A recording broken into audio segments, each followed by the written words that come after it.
To Atlanta, listen, you a wonder. You a city of a woman. You got a geography of your own. Listen, somebody need a map to understand you. Somebody need directions to move around you. Listen, woman, you're not a no-place anonymous girl. Lucille Clifton, What the Mirror Said. Welcome, colleagues, special guests, students, and community members. Before I start, I'd like to kindly thank the James Weldon Johnson Institute for housing me this year, the Arcus Foundation, and the Emory Center for Digital Scholarship for helping me to prepare this work. Special thanks to my community members who are so gracious to lend their stories to the conversation. You are the reason I do this work.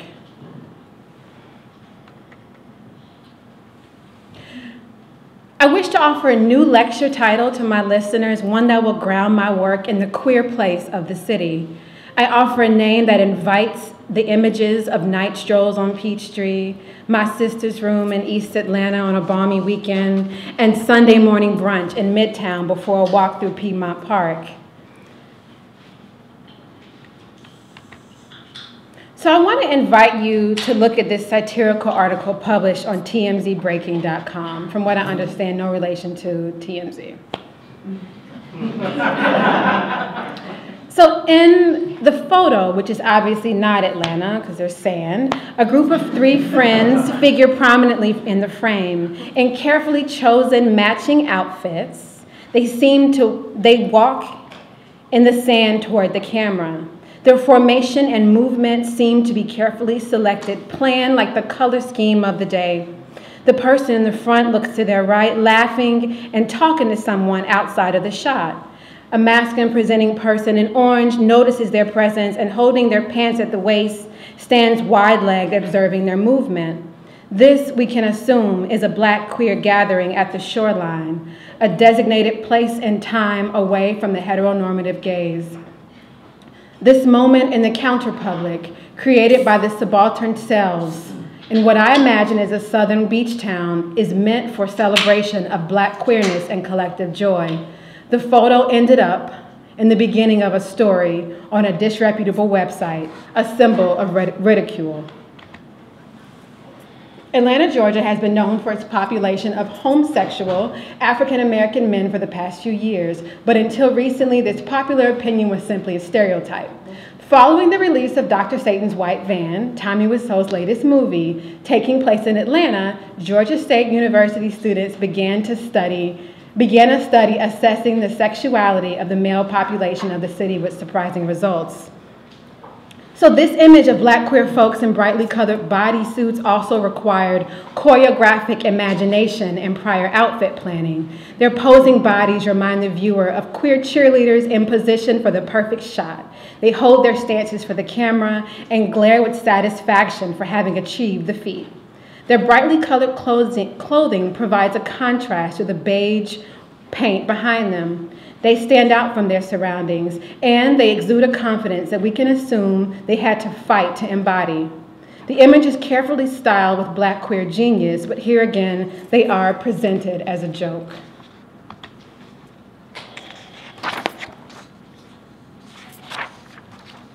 The study divided the population into categories of white, Asian, and Oreo, then divided them further into heterosexual, homosexual, bisexual, pansexual, and asexual. Upon completion of the study, it was found that 80% of the Black men in Atlanta, Georgia are homosexual. However, due to the large amount of men unwilling to openly admit to being anything other than straight in our society, it is expected that the actual percentage of homosexual Black men in Atlanta is much larger. Again, a group of gender non-conforming folks sport brightly colored pants and shirts. They stand out from their surroundings, contrasting this time with the green trees in the background. Hips cocked to the side and fierce expressions tell us this shot is serious business.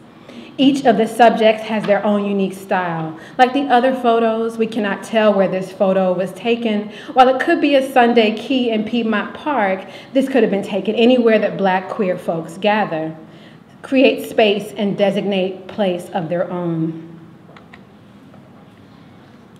Reactions to the study included both joy and fear, as both men and women across the country expressed happiness in the openness of the men surveyed, or fear of the, quote, rising number of gays, says Rednecks Against Being Homo chairwoman Natasha Tarwater. BDSM enthusiast Reginald Moore of Atlanta, while walking his leather-clad male slave through downtown, said, "It doesn't matter what those homophobic bigots think of us, so long as we can have sex with whatever gender we want, or robot if you're into that." So we can surmise upon first reading this article that it's some absurd joke. Surely Oreo is not a racial category, and who knows what Dr. Satan's white van, if that's even real, what that has to do with gay men in Atlanta. Black sexuality, black style, and black queer genders become nothing more than something to poke fun at, to tease, and to deride. While it is clear from the presentation of the false data that the black queer gender nonconforming men are the brunt of an inappropriate joke, the bigger issue is in the comment section. I lived in Atlanta for 10 years and it was completely disgusting. I believe the 80%. And I think the black women in Atlanta are close to being around 100% gay or bisexual. I don't know. But I will say I'm a 1,000% straight black man. I was raised in Atlanta, but I'm 41 years old. I was raised in the real Atlanta. I love my city. There ain't another city like Atlanta in the South, other than maybe New Orleans, in my opinion. If you believe that the gay population in Atlanta is the face of Atlanta, you don't know anything about Atlanta. These people aren't from Atlanta. Them people aren't even from my city. It's even hard to find people even born here and raised here. Walk the streets downtown and ask people where they're from. I bet you 7 out of 10 would be from a different state. If I was single, I would love to live in Atlanta. All the women looking for a straight black man must be crazy. The stats don't count if only people polled were in Midtown. So 80% of the people walking down Peachtree and Ponce were gay? I believe that. The whole city? Nah. Are we talking ITP or OTP? Either way, nope. By next week, MTO captured another pic about gays and chants the percentage. I've heard that Atlanta is the gay capital of the world. Is it true? This is what Pimp C was talking about. This is one of the reasons why he had a problem with them calling Atlanta the South. I'm from Atlanta. They must have went to the gay district to do their study. Midtown and Buckhead are full of gays. But remember, most are transplants. There are many gay, black, white, and Latino men here, but the article is about black men, and it's not true. Many gay black men move here, so they're transplants. Many gay white men move here too. Gay white men have took over some areas in Atlanta, making it an enclave. Parts of Midtown Atlanta, Piedmont Park, Midtown, and many white gays are living in Grant Park, which was predominantly black, but 9 out of 10 are migrants. That article is BS. Now, down low folks are everywhere, men and women of all races. Gay folks are in Africa, damn sure Europe and Asia. They have been here from the beginning of time. But again, they concentrate in cities they feel safe in, I believe. It is true. Atlanta got more gays than roaches. It's where all the black gays are.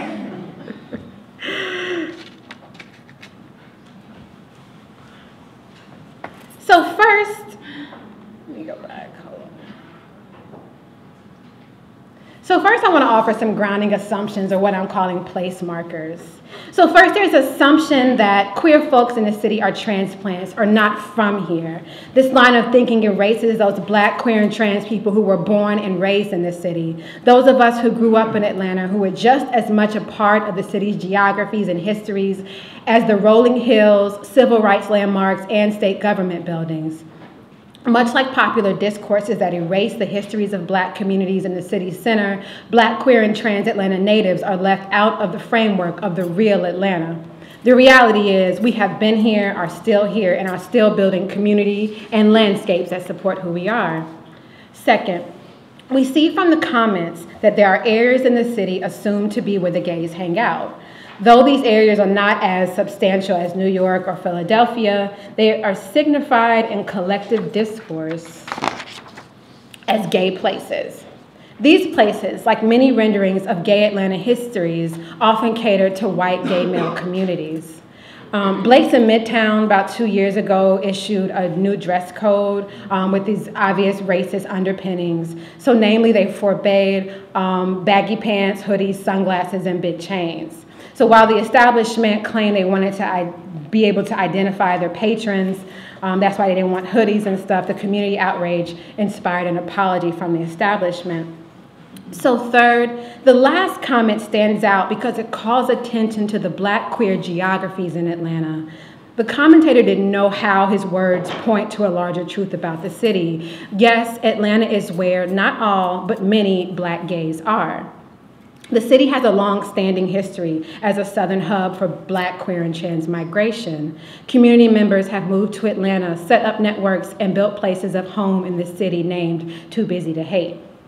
Fourth, framing Atlanta as Black queer place recasts a rapidly gentrifying and whitening city as a longtime southern hub for queer and trans populations seeking community and belonging, resisting their erasure and increasing invisibility.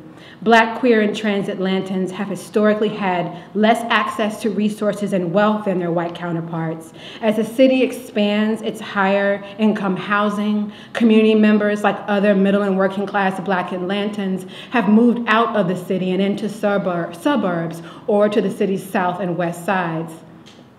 Like many Black populations, Black, queer, and trans people are being pushed out in the official improvement efforts. With this improvement comes erasure of our stories, and our stories are silenced as developers demolish our sites of home. So this is a quote from Catherine McKittrick that I think grounds this discussion of Black geographies, and particularly Black queer geographies. So the relationship between Black populations and geography, and here I'm referring to geography as space, place, and location in their physical materiality and imaginative configurations, allows us to engage with the narrative that locates and draws on Black histories and Black subjects in order to make visible social lives which are often displaced, rendered ungeographic. In the US, Black bodies have historically been tied to the landscapes of Southern geography since enslavement. Maps can signify the contours of boundaries, borders, and physical landscapes of place. Black bodies can signify the contours of colonialism, enslavement, and human property. Instead of being displaced, ungeographic, to use McKittrick's terms, the Black form is rendered place, site of abjection, and captive racialized property in the colonial structure. Black bodies, like territory, are subject to the will of the colonial power structure. We see this in the process of economic gentrification in Atlanta.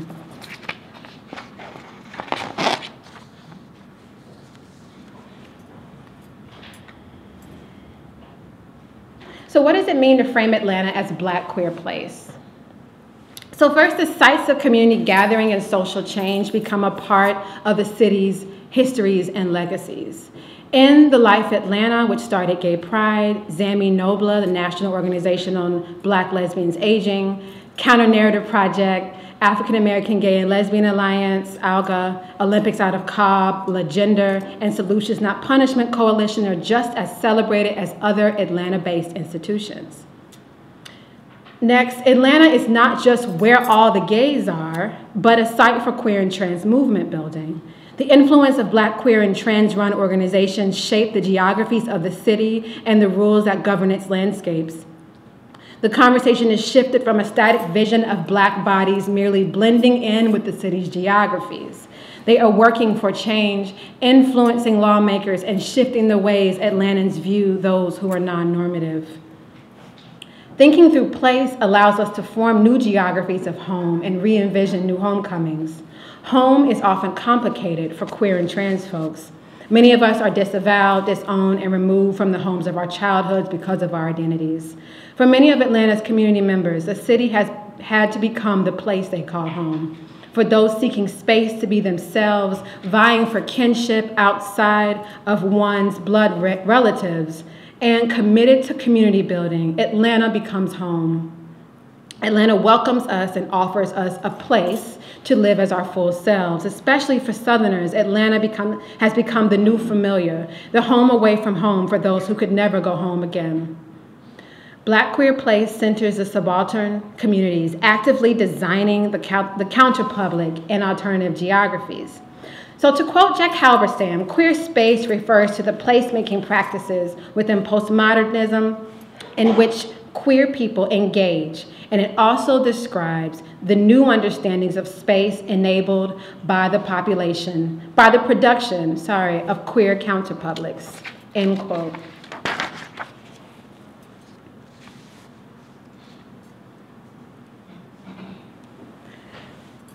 So who's Atlanta Studies, Reforming Discourses? I seek to queer Atlanta Studies by mining the reasons for Black, queer, and trans migration to Atlanta and community members' choice to remain, invest in coalition building, and advocate for radical social change. We are actively creating space and shifting geographies of significance for our survival.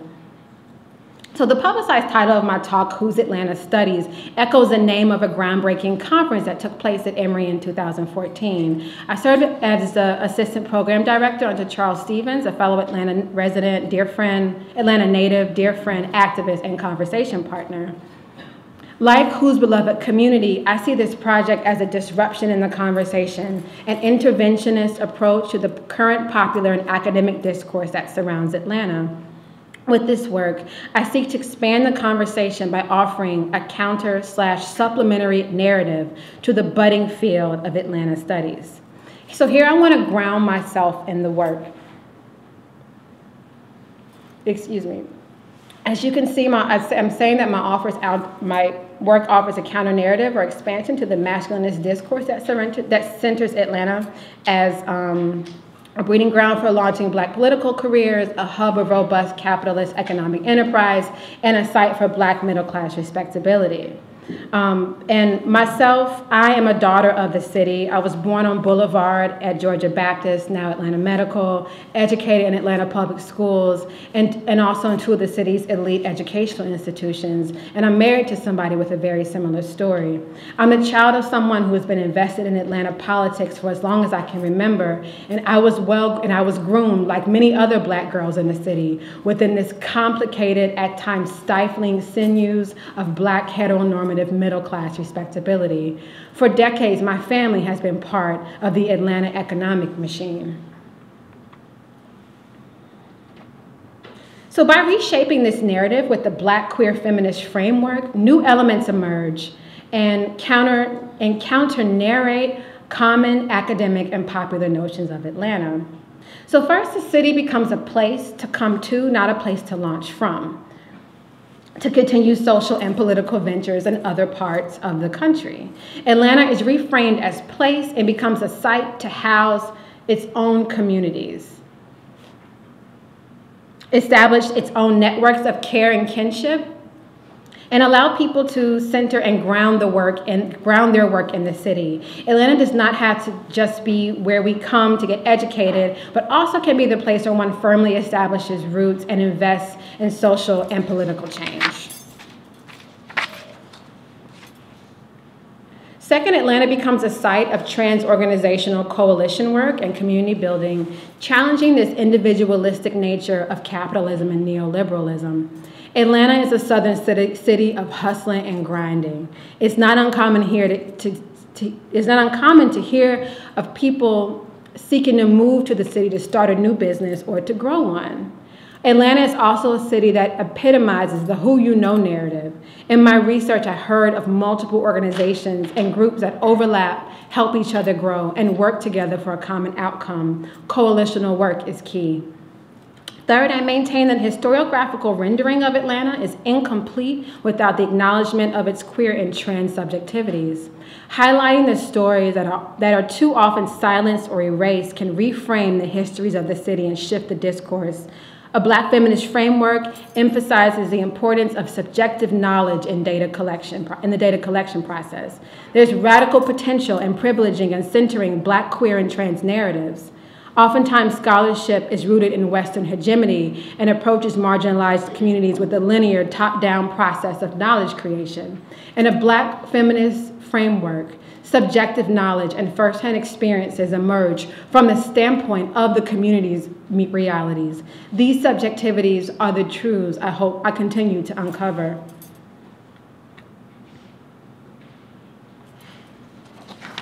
So listening to Solange's Cranes in the Sky the other day while driving in my city, I pictured the metal clouds that tower over Midtown. The rapid change and development signals the end of a big city in a small frame, as I have grown to know Atlanta. As I have asked many times to friends from Oakland, Brooklyn, and other heavily gentrified, whitened areas, how do we mourn our sites of home? The answer came to me through storytelling. To quote Alessandro Portelli, to tell a story is to take arms against the threat of time, to resist time or to harness time. The telling of a story preserves the teller from oblivion. The story builds the identity of the teller and the legacy which she leaves for the future. Through the moments of storytelling and exploratory participant observation and formal oral history data collection, I am learning about the moments when community members got politicized, how they came into their sexuality, and how they began to organize. Through storytelling, I know that in the late 80s, the African American Lesbian and Gay Alliance, ALGA, was organized to focus on political, economic, and social justice concerns plaguing Black LGBT Atlantans. Around 1990, a Morehouse student tried to start a queer organization on campus, and it was rejected by the administration. In the 90s, Second Sundays, a gathering space for up to 200 Black gay men at a time, was hosted in City Hall East. And just to go back to what I was saying about gentrification, City Hall East is now Ponce City Market. Through storytelling, I know that the community was rocked in the mid-90s when a well-known woman named Venus was killed by her lover. A magazine was created in her honor and is now housed at the Auburn Avenue Research Library. In 1996, In the Life Atlanta hosted the Black Gay Pride event. Now it has become an annual gathering for Black LGBT persons of color for a weekend of festivities that cater to the community. It is a homecoming. Through storytelling, I know that around 1997, the Lesbian Bisexual Alliance on Spelman's campus changed its name to Aphrodite after a member traveled home to care for her dying mother. She read Audre Lorde's Zammy and was inspired. With this work, I seek to encourage scholars to center questions around race, sexuality, gender, class, and other locations, social locations in Atlanta studies. As Black feminist digital humanities scholar Moya Bailey writes, by centering the lives of women, people of color, and disabled folks, the types of possible conversations in digital humanities shift. To be sure, end quote, to be sure, I engage a Black feminist framework as a way to collect, analyze, and share data related to the histories of Black, trans, and queer Atlantans. I ask, might spatial memory serve a role in Atlanta's quickly changing racial and class-based geographies? Given Atlanta's role as a gay mecca, how can geospatial mapping help us to understand the shifting landscapes of the urban center? What does a Black, queer, and trans lens offer to the field of Atlanta studies as it intersects with the digital humanities?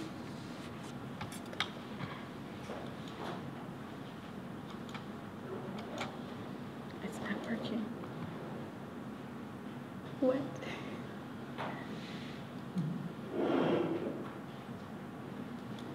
Let me try to pull this up.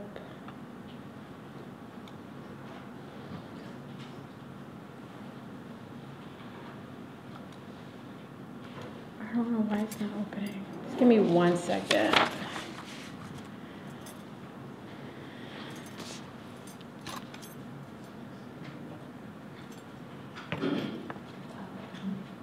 just type it up here.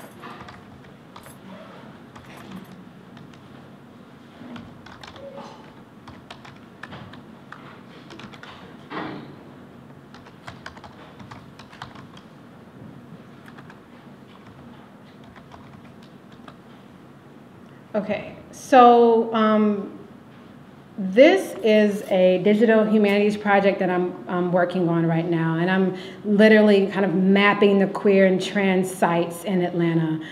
It is in like not even beta version, it's like delta version right now. But it's a work in progress. I'm going to continue to add information to it as my research continues. So essentially, I have these different sites kind of mapped around the city. You can hover and it tells you what the actual site is, and if you click on it, it gives you a longer description of what's going on. So this is, of course, about Aphrodite's founding at Spelman. It was originally in 1993 founded as a lesbian bisexual alliance. So I just wanted to kind of let folks know that this is a project that's in process.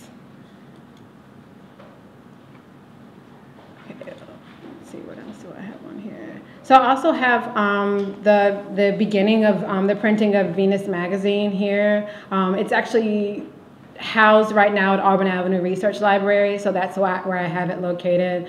I also have the founding at Blackout, queer organization at Georgia State.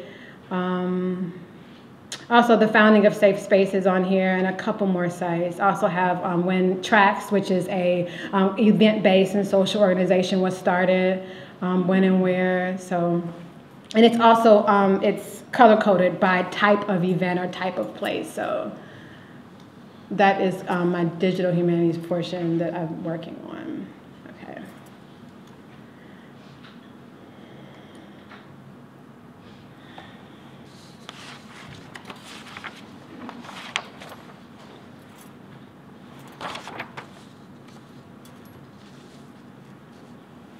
So, as most institutions and sites of history in the U.S., the archives have traditionally centered white elites, cishet men's stories, papers, and collections.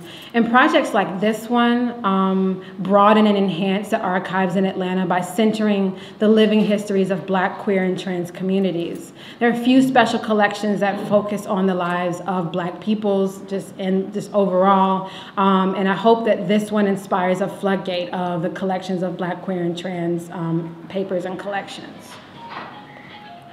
So,